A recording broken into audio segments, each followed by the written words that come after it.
సర్వోన్నతుడవైన మా తండ్రి, మీరు ఈ దినాన్ని మాకిచ్చినందుకే స్తోత్రం. మీ పట్ల మేము ఆశ కలిగి ఆత్మీయంగా ముందుకు సాగేదానికి కృప ప్రసాదించండి.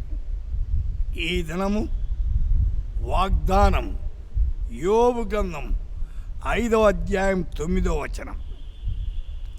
లెక్కలేనన్ని అద్భుత క్రియలు చేయువాడు, unsearchable marvellous things without number.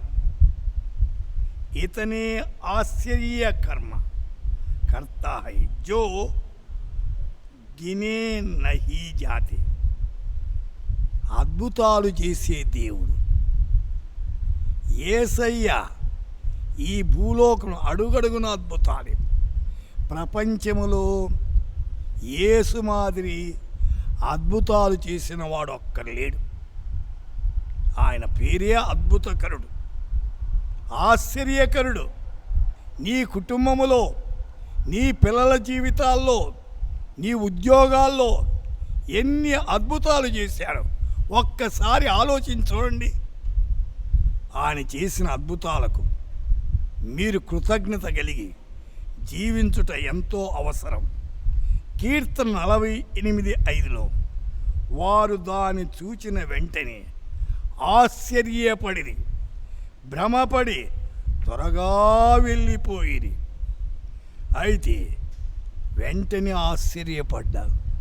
మన ప్రభువు ఆశ్చర్యకార్యాలు చేసేవాడండి. ఎవరి పట్ల ఎప్పుడు ఎలాగో ఆశ్చర్యకార్యాలు చేయాలని తెలుసు. ఆ రీతిగా ఆశ్చర్యకార్యాలు చేసే దేవుడు ఆశ్చర్యకరుడు.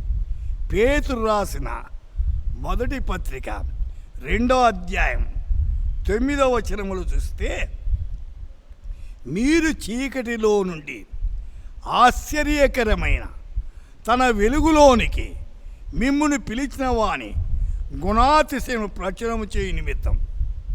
చీకట్లో ఉన్నవారు వెలుగులోనికి రా. ఎలాంటి వెలుగు? ఆశ్చర్యకరమైన వెలుగంట. మిమ్మల్ని పిలిచాడు. చీకటి జీవితాన్ని తొలగించుకోవాలి, వెలుగు జీవితంలోనికి రావాలి. వెలుగు జీవితము చాలా ప్రాముఖ్యమైనది. మానవుల జీవితాలను, అంధకారాన్ని తొలగించి వెలుగు జీవితంగా మార్చే దేవుడు, వెలుగైన దేవుడు. నేను లోకానికి వెలుగు అన్నాడు.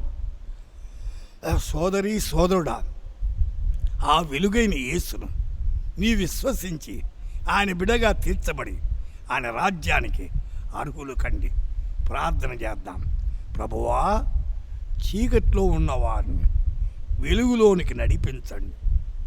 మీ ప్రత్యేకమైన ఆశీర్వాదాలు వారికి అనుగ్రహించమని, కనికరించి కృప చూపించమని, ఆదరించి బలపరచమని యేసు నామమున ప్రార్థిస్తున్నాము తండ్రి. ఆమేన్.